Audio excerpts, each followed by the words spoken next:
네, 안녕하세요. 여러분들의 구독과 좋아요로 이 채널이 유지되고 있습니다. 네, 영상 속도는 1.5배를 추천드리는 바이고요. 네, 이번에도 어떤 소식을 준비했는지 같이 한번 내용을 보도록 하겠습니다.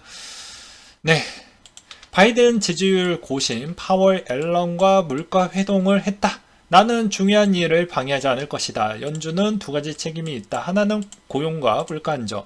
둘 다 좀 어려운 걸 이분한테 넘겼어요. 그래서 연준은 독립 존중하고 언급의 책임을 떠넘긴다라는 비판도 있는데 떠넘긴 게 맞는 것이죠.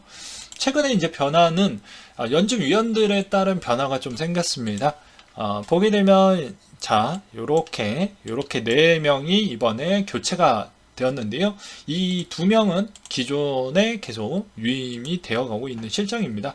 그러면 당연히 신입이 들어왔기 때문에 기존에 있었던 저 두 분이 리더 역할로 이제 추진을 한다라고 볼 수가 있게 되겠죠. 그러면 이 네 명은 그만큼 경험치가 부족하냐? 예, 부족한 게 사실입니다. 왜냐하면 기존에 큐티를 하기 전 경험치밖에 없기 때문에 큐티에 따른 경험치가 없습니다. 그러면 당연히 기존에 이제 어떻게 보면은 리더자 역할은 저 두 명이 그대로 진행을 할 것으로 보여지고요. 최근에 이제 어떻게 보면은 바이든이 이제 연준 의장을 만났던 이유도 야, 어차피 신입들로 이번에 구성이 되어져 있으니까 너희들이 원하는 그림 네가 주도적으로 한번 끌고 가라 라고 이야기를 하는 것이죠. 그러면 당연히 이제 그 말의 의미는 좀 어렵겠지만 어떻게 해서든 저 물가와 고용 부분을 좀 신경을 쓰면서 이번에 하반기에 있는 선거 부분에 따른 언급도 좀 없지 않아 있었던 것 같습니다. 대부분 직장 생활 해보면 알잖아요. 뭐 파월 의정도 직장인하고 똑같은데 상업자가 저런 이야기를 돌려서 이야기를 했다라는 건 다 그런 숨은 의미가 있다라고 저는 보고 있습니다. 그리고 또 바이든 씨는 일자리가 줄어도 인플레에 최우선 과제가 있다라고 했기 때문에 아무래도 물가를 우선적으로 잡으려고 하는 측면도 생각을 좀 갖고 있는 것 같습니다.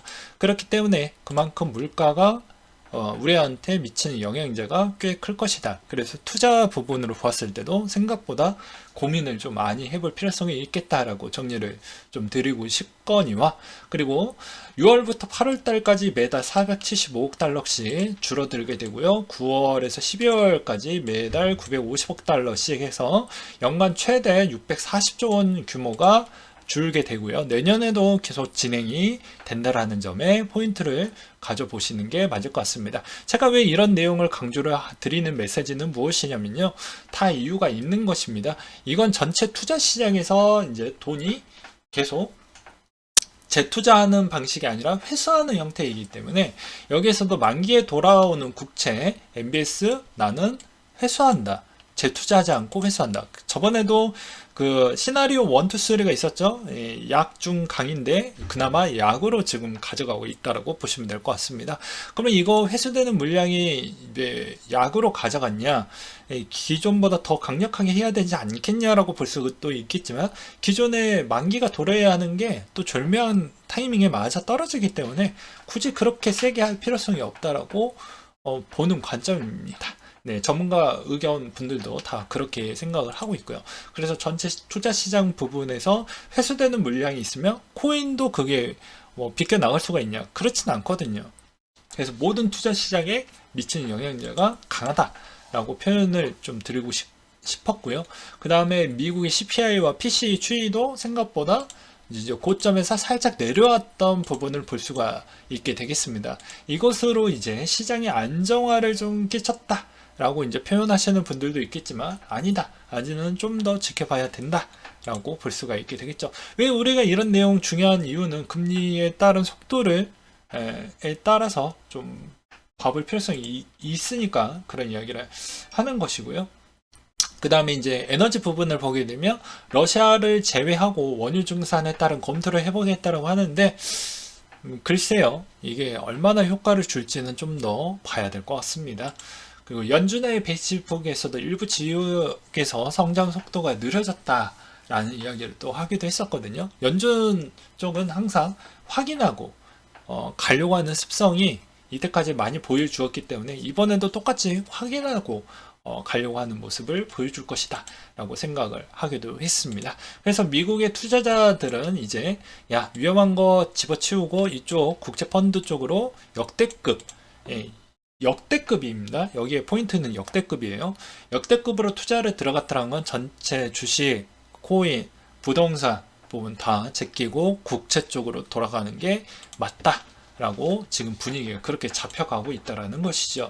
그렇기 때문에 이번에 이제 올해 말까지 5,200억 달러 이상의 연준 자산이 줄일 것으로 전망이 되어가고 있고 2년간 다이어트를 반년 만에 줄이는 것이라 할 수가 있다. 그래서 올해 QT 효과가 기준금리 25bp 올리는 효과가 있을 것이라고 내다를 받고 그보다 더 클 것이다. 그리고 누구는 JP모건 측에서 얘기 나왔던 거는 야, 지금보다 한 6조 달러 정도가 회수가 될 것 같아 라고 이야기를 했어요. 이 정도면 대략 한 7천조 규모가 회수가 된다라는 얘기로도 들려가는데 이게 이제 중간에 경기가 안 좋으면 좀 내용이 바뀔 수는 있습니다. 근데 JP모건에서 현재 상황에서 나왔던 보고서 내용으로는 일단 그런 형태로 나왔습니다.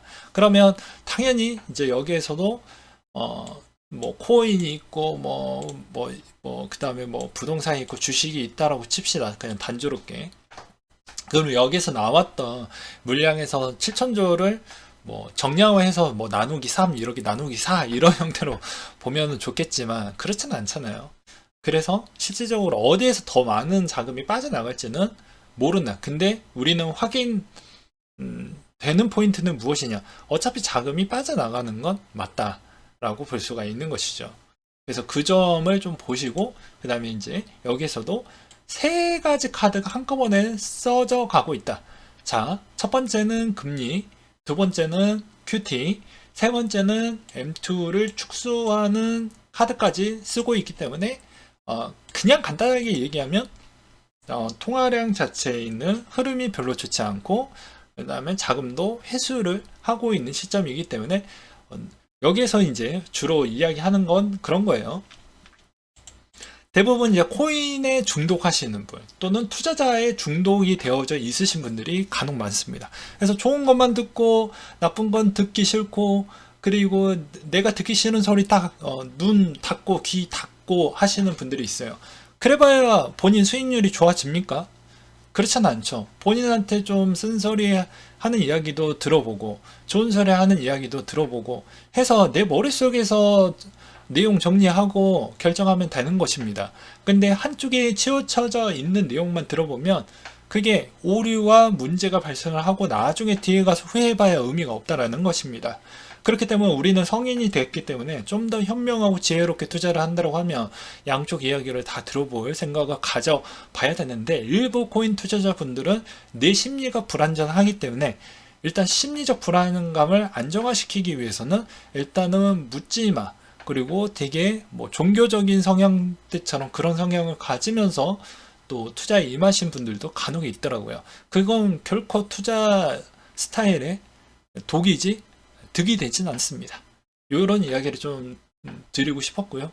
그 다음에 5월달 ISN 제조업은 어느 정도 선방을 보여줬고 센트루이스는 계속 매파적인 이야기를 하고 있습니다. 그러면서 JP모건 다이먼이 뭐라고 이야기를 했냐? 야, 폭풍 올 수 있어. 슈퍼 폭풍 올 수 있다. 이런 이야기를 하고 있습니다. 근데 되게 웃긴 게 이 허리케인이 우리에게 오고 있다라는 얘기가 두 가지 의미가 있는데 진짜로 이번에 허리케인이 오고 있는 실정입니다. 미국은 지금 이제 허리케인 오는 시즌이거든요. 근데 이게 그걸 이야기하는 게 아니죠. 금융의 허리케인이 오고 있다 이야기를 하고 있습니다. 그러니까 이분은 이제 항상 두 가지 의미를 같이 해석을 해야 돼요. 이게 이제 어떻게 보면 거짓된 말인지 진실인지 두 가지 부분을 다 같이 봐야 됩니다. 근데 이렇게 이야기를 했던 건 시장엔 그만큼 위축성이 매우 크기 때문에 만약에 연준이 기존의 형태에서 속도를 줄이지 않고 그대로 간다고 하면 이 주장이 맞는 것이고 한 번 더 확인하면서 가려고 하는 습성이 있기 때문에 이거는 이제 랜덤인 거죠. 아무도 모르는 거죠. 시장의 변화에 항상 민첩하고 겸손하게 하겠다라는 게 파월 연주 의장의 메시지를 여러 번 들었기 때문에 이거는 그때 확인하고 들어가려고 하는 모습이라서 JP 모건의 회장이 꼭 저 말이 다 맞다라고 보기에는 어렵지만 그만큼 위험도에 따른 이야기를 했던 이유는 투자자들도 한 번쯤은 이 내용은 좀 알고 계셔라 라는 차원으로 이야기를 했던 것 같습니다. 그리고 이제 주요 쟁점은 전문가 의견들은 뭐 다시 한번 정리를 드리지만 11월 달 그리고 9월 달에는 금리 인상을 안 할 확률이 매우 높다. 제 의견이 아니에요. 전문가들의 종합적인 의견입니다. 왜 그러냐? 9월 달에는 QT 규모 증액을 키우기 때문에 어떻게 보면은 이제 발작이 나올 수가 있으니 한번 확인하고자 하는 습성이 큰 겁니다. 근데 금리까지 올리면 박살이 날 확률이 매우 높겠죠. 그러면 그 전에 박살이 나면 여기 중간선거 망칠 수가 있으니까 또 중간선거 당일에도 또 안 하겠고요. 근데 한국은행도 마찬가지입니다. 선거 시즌에는 웬만하면 좀 피하고 금리 결정하는 그런 습성이 있기 때문에 그런 점을 좀 보셨으면 좋겠고요. 그 다음에 정부에서 디지털 자산위원회 6월 달에 출범을 한다고 하는데 저는 크게 뭐 눈에 별로 들어오지 않거니와 그리고 XRPL 블록 높이 7,200만이 도달을 했다. 아발란체 브릿지 8월 달에 출시하겠다. 라고 해서 뭐 열심히 일하는 것에서는 뭐 어느 정도 칭찬을 드리고 싶고요. 보고서에서 암호화폐 거래소 안정성 코인베이스 1위를 가져갔다고 합니다. 그 다음에 비스트 스탬프 부분을 볼 수가 있게 되겠고요. 그리고 신종 사기 부분 한 번쯤 또 여러분들 당하실까봐 중간에서 이제 코인과 좀 별개라고 해도 항상 이런 부분은 알고 계셔야지 여러분들 또 조심하겠죠. 최근에는 여러 뭐 예술품 거래소, 뭐 여러 가지 거래소가 있다고 하는데요. 그런 특정 거래소에서 홍보와 광고를 좀 많이 한다라고 합니다. 그러면 거래소에 돈을 넣으려면 중간 단계가 필요한데 그게 이제 타의 명의 계좌를 거쳐서 넣으라고 한다라고 해요. 그래서 한 달에 소액으로 이제 100만원에서 뭐 300만원 정도 넣어놓고 봤더니 이제 거기 이제 모바일 쪽으로 봤더니 수익률 50%가 나오니까 한꺼번에 요거 좀 돈이 되네 하니까 2억 원에서 갑자기 3억 원까지 막 넣으신 분들도 간혹 있다라고 합니다. 그래서 이게 이제 신종 수법이 무엇이냐면 이때까지는 소액은 인출도 잘해줘요. 근데 어느 순간 목돈을 넣어놓고 이제 수익 실을 하려고 인출을 해주려고 하면 여기가 먹튀 안 빼주고 먹튀 이게 많다라고 합니다. 그래서 웬만하면은 확인이 되는 거래소, 확인이 안 되는 거래소는 또 쓰지 말고 하더라도 소액 위주로 그런 형태로 좀 보시길 바라겠습니다. 그래서 좀 댓글에서도 눈에 들어왔던 게 이 험한 세상 살면서 세 가지 명심하자. 세상에 공짜 없고 쉬운 일 없고 돈 앞에 믿을 놈 없다 라고 이야기를 하고 있죠. 그래서 제가 항상 이야기를 하죠. 달콤한 이야기 많이 해주는 사람이 나한테 돈을 벌어다 주는 사람이 아니라니까요. 네. 그리고 에이다 설립자가 미국 우원드가 암호화폐 법안 초안 내용에 따른 논의를 좀 했다고 합니다. 최근에 이제 알고리즘 스테이블 코인에 따른 그런 설계도 진행을 하고 있기 때문에 이런 법안 초안 내용의 논의가 들어갔다는 건 어떻게 보면 전반적인 코인 시장한테도 도움이 좀 많이 된다고 볼 수가 있겠거니와 그 다음에 이제 번외로 알고리즘 스테이블 코인에서 이제 제드 부분을 진행을 하고 있는 것도 이제 어떻게 보면 에이다나 그 다음에 기타 알고리즘 스테이블 코인 부분 통칭을 다 해서 에이다가 가격이 많이 빠진다라고 해도 70% 이상 빠진다라고 해도 그걸 시뮬레이션을 좀 많이 했다라고 합니다. 여러 가지 자료 또 보고서도 뭐 그렇게 냈다라고 해요. 근데 이론과 실전은 좀 다르니까 또 지켜봐야 되겠죠. 그리고 중국 정부의 테라 여파로 암호화폐 추가 규제를 시사했다라는 내용도 있었고요. 에이다 거래들이 2년 만에 홀딩 물량을 최대치로 좀 냈다라고 합니다. 보유 지갑의 총 유통량이 46.6% 보유를 했다라고 하고요. 그 다음으로 이제 그만큼 물가가 또 미쳤다라고 하는데 또 이런 내용도 좀 알고 계시면 좀 도움이 될 것 같아서 한번 또 준비를 해 보았습니다. 네, 식당 가격도 이렇게 많이 올랐고요. 그리고 요새 1만원이면 밥만 먹고 끝나는 것 같아요. 예, 제일 많이 오르는 게 이제 판매자 부분인데 닭고기가 제일 많이 올랐다. 그래서 편의점 도시락이 판매 급증을 했다고 합니다. 그래서 도시락 김밥 샌드위치가 미친듯이 올랐고, 서울대생이 매끼 식사하는 게 조금 부담스러워졌다라고 합니다. 제가 봐도 요새 너무 많이 비싼 것 같아요. 그래서 2030 세대 스트레스가 대인관계와 재정관계라고 합니다. 그러니까 돈에 대해서 얼마나 스트레스를 많이 받고 있는지 알 수 있는 대목이겠죠. 물론 이 퍼센티지의 또 일부는 분명히 과하게 투자를 해서 실패했던 부분도 없지 않아 있을 것으로 보여집니다.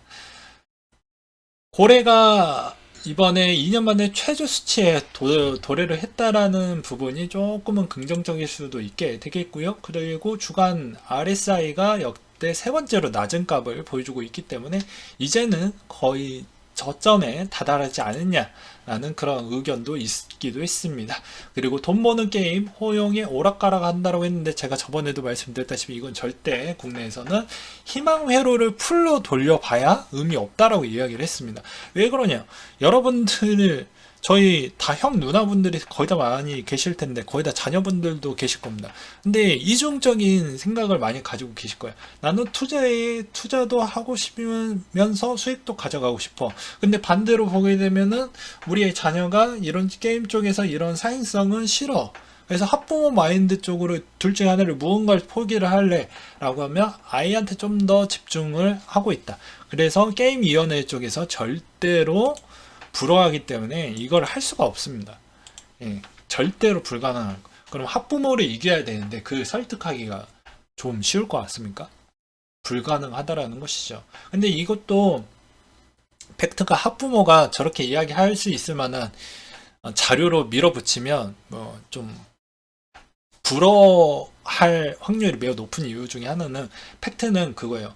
성인, 그러니까 게임을 해서 이게 15세 게임이라고 하면 성인이 제일 많이 그 현지를 제일 많이 알지, 자료 떼서 보면 학생이 그렇게 돈 많이 지르지 않습니다. 예. 솔직히 얘기하면. 그리고 마이데이터로 가산 자산도 관리하겠다. 농협 비썸 또 전략적 제휴를 또 맺었다라고 나오고 있고요. 그리고 이제 도건 테라 2.0 기반 탈중앙화 스테이블 코인 설계 계획을 갖고 있다라는 것, 이제 조만간에 이제 이 스테이블 코인을 또 만들고 또 스테이킹까지 하게 되는 그것을 이제 보완을 해서 이제 새롭게 다시 한번 하겠다라는 것인데, 크게 의미 없다라고 저는 보고 있고요. 그리고 두나무의 연이은 부동산 투자 사업의 다각화.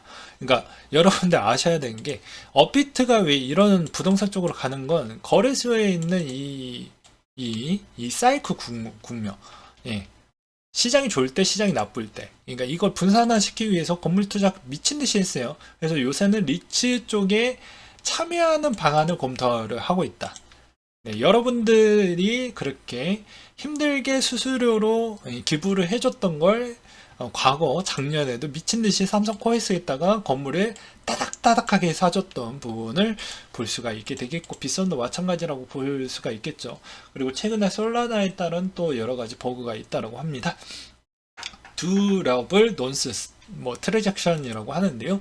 비활성화한 후 네트워크 재가동을 시작했다며 개발팀이 솔라나 합의 메커니즘을 망친 정확한 원인을 식별하고 패치가 진행될 때까지는 불안정이 계속될 수 있어요 라고 이야기를 하고 있습니다. 그러니까 이때까지 이더리움 계속 이렇게 그 다음에 누가 주인공이 될 것이냐라고 하지만, 아직 누가 주인공이 됐다라고 볼 수가 없기 때문에 좀 더 기다려서 봐야 된다 라고 저는 말씀을 드리고 싶고요. 라이어 블록체인도 새 CFO가 이번에 교체가 됐다라고 합니다. 그만큼 재무관리에 능숙능란하고 그만큼 관리를 지금 제일 잘하는 아이로 내정을 했다라고 볼 수가 있겠죠. 그만큼 금리 많이 올리고 그만큼 긴축의 속도를 빨리 내고, 이번에 긴축의 속도는 역대급 제일 빠른 속도이고, 그 다음에 긴축의 금액도 거의 역대급이기 때문에 이번에 발작이 얼마나 크게 나올지, 그리고 얼마나 회사가 많이 휘청거릴지 아무도 모른다라는 것이죠. 그래서 5월달 비트코인 채굴자 수익을 보게 되면, 비트코인 채굴자 수익은 대략 8.9억 달러, 나왔고 트랜잭션 수익은 1618만 달러 정도 나왔다고 합니다. 애플이 WWDC에서 NFT 트레이딩 카드 공개가 나왔다고 하는데요. 일단은 맛보기 정도라고 보시면 될 것 같고 이거 가지고 우와 할 필요성은 없을 것 같습니다. 그리고 비트코인의 지난달 글로벌 자산 시총 탑 10에 재탈환했다라고 볼 수가 있게 되겠는데요. 이거는 비트코인이 선방했다라고 보는 게 아니라 얘네들이 더 많이 빠져주었죠. 미친듯이 빠져주었기 때문에 그런 거라고 볼 수가 있겠고요. 메타가 이번에 이제 조만간에 주식시장의 티커명이 이제 곧 바뀐다고 합니다. 메타로 그대로 바뀐다고 해요. 그리고 테더 파트너 캐피털 유니어 암호화폐 거래 커스터디 지원하겠다라는 내용이 또 나와주기도 했었고요. 네오의 생태계를 위해 2억 달러 투자를 하겠다라고 나왔는데요. 대부분 중간계 플랫폼, 최상위 플랫폼들이 요새는 이제 좀 현금 캐시플로우의 여유도가 좀 생겼습니다. 그래서 그 기존 2018년도 때 경색됐던 걸 보게 되면 이번에 이제 내년 정도 때도 이런 생태계를 위해서 투자를 하겠다라는 게 되게 많이 나올 거예요. 왜냐면 기존에 이제 중소 쪽 본인의 이제 플랫폼 코인 안에서의 또 생태계에 머물려고 하는 그런 코인들이 있을 거잖아요. 그런 쪽이 또 제대로 또 작동을 해 주려고 하면 그쪽에다가도 또 투자를 좀 해 주어야지 같이 공생적 관계도가 있기 때문에 아무래도 그런 내용이 나온다라는 것은 우리한테는 별로 좋지 않는다 라고 또 말씀을 드리고 싶습니다. 그리고 총 이번에 청산 부분이 생각보다 크더라. 그래서 요새 나는 좀 이번에 선물을 좀 배워보고 싶어요. 예, 배우는 것에서는 당연히 여러분들한테 도움이 많이 되지만 제가 저번에도 말씀드렸다시피 진지하게 할 거 아니면 하지 말라고 이야기를 했어요. 예. 왜냐? 저 시장은 야생보다 더 피도 눈물도 없습니다. 네, 함부로 진입하다가는 자기의 또 중독이 되고 중독에 있는 제어가 안 되시는 분들은 저는 적극 만류하고 싶네요. 그리고 캐나다 비트코인 ETF는 계속 매입을 해주고 있다. 이번에 6주 동안 13,000개 비트코인을 또 담아가고 있다. 라고 해서 뭐 최근에 고래 부분을 보게 되면 비트코인 많이 줍줍하고 있다. 오히려 개미가 털리고 있다. 뭐 이런 내용들도 좀 많이 나오고 있잖아요. 네, 그렇게 보시면 좀 도움이 조금이나마 될 것 같고, 그 다음에 아서 헤이즈 비트코인 비트맥스 쪽에서 이제 얘기하는 게, 야, 내가 바라보는 시점은 25K에서 27K 정도 되는 것 같다. 이더도 1.7K에서 1.8K가 저점이라고 생각을 한다. 그래서 나스닥 디커플링이 조만간에 오고 있다. 뭐 약간의 설레발 칠 수도 있을 것 같다라는 생각이 드는데요. 현재까지는 저는 좀 더 지켜봐야 되지 않겠냐라고 보고 있습니다. 근데 저는 종합적인 시황만 바라보았을 때 기술적 패턴을 빼고 본다라고 해도 시황만 보았을 때 2에서 3분기 넘어가기 직전 또는 2분기 정도가 거의 저점에 가까웠다라고 표현하는 게 저는 맞는 것 같고요. 물론 저의 개인적인 생각입니다. 올해 기준에서는 최저점 대비는 아마 이 시점이 좀 맞을 것 같고 내년의 최저점은 내년 기준으로 좀 보고 만약에 이거 연달아서 붙어서 본다라고 하면 이거는 좀 무의미하다라고 저는 생각을 합니다. 왜냐면 당장 1년의 추이에 따라 예상 금액도 여러분들 전문가들도 수시로 틀리고 이번에 변수의 변수가 이렇게도 많은데 이걸 만약에 맞췄다 라고 하시는 분이 정말 더 대단하지 않을까 싶습니다. 왜냐하면 러시아에 있는 관계도에 있는 전쟁 부분 그 사람은 그건 사람에 있는 관심법을 알아야지만 알 수 있는 그 영역이기 때문에 이건 확인이 불가능한 부분이고요. 코로나 질병 부분에 있어서 중국에 있는 의도를 또 파악을 하기 위해서는 이거는 어떻게 이 두 가지를 어떻게 뭐 해석을 해야 될까요? 그러니까 이런 부분을 보게 되면 틀린 게 그러니까 대부분 전문가 분들이 그렇게 분석하고 이런 부분을 보게 되면 틀렸다 이렇게 비판적인 사고보다는 약간의 응원에 대한 메시지를 더 드리는 게 맞다라고 보여집니다. 왜냐면 시장이 다 안 좋기 때문에 전문가 분들도 여러 가지 데이터를 더 보여주고 싶지만 위축이 돼서 더 안 보여주는 부분도 없잖아 있거든요. 그러면 여러분들한테만 손해인 거지. 그분들만 알고 그냥 끝내버리면 되는 것입니다. 그래서 대부분 어느 콘텐츠에 들어가서 만약에 그런 경제적인 뭐 내용을 만약에 듣고 싶다라고 하면 항상 눈과 귀는 열고 경청하는 자세와 또 내가 항상 투자를 할 때는 겸손하고 그리고 한 번 더 신중하고 그런 형태로 보길 바라겠습니다. 100만 원에 대한 가치를 하찮게 보게 되면 본인의 근로소득에 있는 돈도 하찮게 보기 때문에 본인에 대한 근로 부분에 대해서 어떻게 보면은 되게 내가 하고 있는 일 자체도 하찮은 일이라고 표현을 할 수밖에 없다라고 저는 생각이 들거든요. 그렇게 만들고 싶습니까? 아니잖아요. 그렇기 때문에 이 100만 원을 어떻게 벌어왔는 그 과정을 절대 잊지 말라는 것입니다. 그래서 투자는 항상 냉철하고 신중하고 그리고 최대한 많은 생각을 한 뒤에 천천히 구매해도 남는 시간이 길어요. 우리의 삶도 좀 길고 좀 그리고 어차피 이번에 이렇게 엄청난 통화량이 많이 풀리고 엄청나게 어떻게 보면은 재정 정책도 같이 풀어놨기 때문에 그거에 따른 반작용으로 이제 수금하는 회수되는 부분도 없잖아요. 있어서 그것에 따른 부작용도 여러분들은 좀 알고 계시면서 바라보시길 바라겠습니다. 또 잔소리가 또 길어졌네요. 네, 이상으로 마치도록 할게요.